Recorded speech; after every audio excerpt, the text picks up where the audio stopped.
Bring back rock.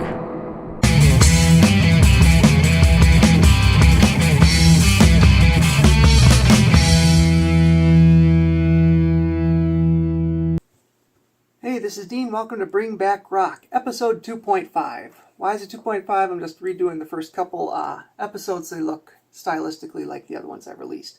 So, today I'm going to tell you about a band you might have missed back in the day. It's a band I missed back in the day, or forgot about. And none of us should have missed them because there was two major artists coming together in this band. I'm going to tell you why we might have missed them, tell you a little bit about them, and I'm going to play you some samples of their music and catch up with you at the end of the video. This is Shadow King. The singer for Shadow King was none other than Lou Gramm. Yes, the lead singer of Foreigner. Now, if you don't remember how big of a deal Foreigner was in the late 70s through the mid to late 80s, let me tell you. They had their first 8 singles go top 20. They had their first 4 studio albums sell at least 5 million copies each. Their next album was a greatest hits, and that also sold over 5 million copies. Their next studio album after that really started to slide, only selling 3 million, but it did spawn their only #1 hit. Extraordinarily impressive. Foreigner was a big deal. The other bona fide rock star in this band was guitarist Vivian Campbell. Now, Vivian had worked with Lou Gramm on some of his solo albums, but was a star in his own right, working with Ronnie James Dio in arguably his most popular time, working on the albums Holy Diver, The Last in Line, and Sacred Heart. He was also a member of Whitsnake. He didn't play on the 1987 album, but he toured the world with David Coverdale and the boys. He was in all the magazine shoots and in all those videos from the 1987 album that were just plastered all over MTV. Back to Shadow King. They recorded their first album called One Dream on the Highlander 2 soundtrack under the name Lou Gramm Band before they changed the name to Shadow King and went in the studio to record their first album. The self-titled album Shadow King came out in October of 1991. And in December of 1991, they played their one and only gig at the Astoria in London. Then, on January 8th in 1992, Def Leppard guitarist Steve Clark died. How does this pertain to Shadow King? Well, as most of us know, Vivian Campbell was tapped to replace Steve Clark. So, by mid-April, he was already playing shows with Def Leppard and had left Shadow King behind. There was talk about finding a replacement guitarist, but eventually Lou Gramm decided to shut down the band and return to Foreigner. So how did so many of us miss Shadow King with 2 big players? Well, there's a couple reasons. Number 1, by the time they released their album and Vivian Campbell left, it was a total of about 3 months. So if you blinked, you probably missed them. Number 2, Shadow King was signed to Atlantic Records. Foreigner was also signed to Atlantic Records, and there's a rumor that the record company, well, maybe didn't have Shadow King's best interest in heart, wanting to get Lou Gramm back into Foreigner.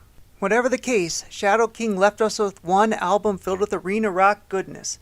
And although we might have missed it, some people didn't. It was re-released in 2006 on Wounded Bird Records, and again in 2018 on Rock Candy Records. So now you have a second chance to get this album. I'm going to play you some samples of the music, and then I'm going to catch up with you again at the end to wrap things up. I should also mention that the reason Lou Gramm left Foreigner was he thought they were doing too many ballads and not rocking out enough. So, listen to these samples and see what you think of Shadow King for yourself.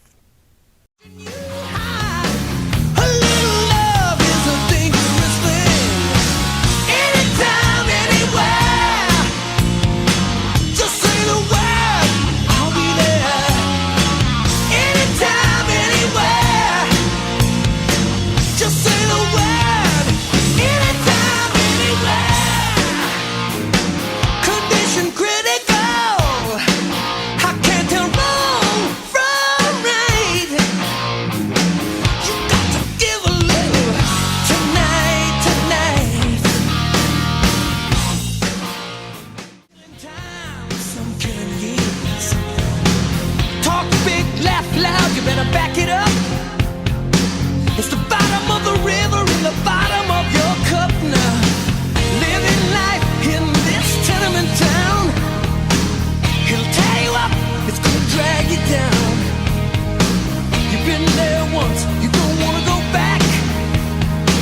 It's all been a lie, the world don't work that way. Hey, somebody's knocking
right, so that was Shadow King. Where can you find them? You can find the re-releases, you can find the original version on the secondary market, or you can stream them. The album's out there available to stream. If you like AOR or just big arena rock, I suggest you check them out. If you want to check me out on any of the other social media sites, I'll show you how right now, and thanks for watching.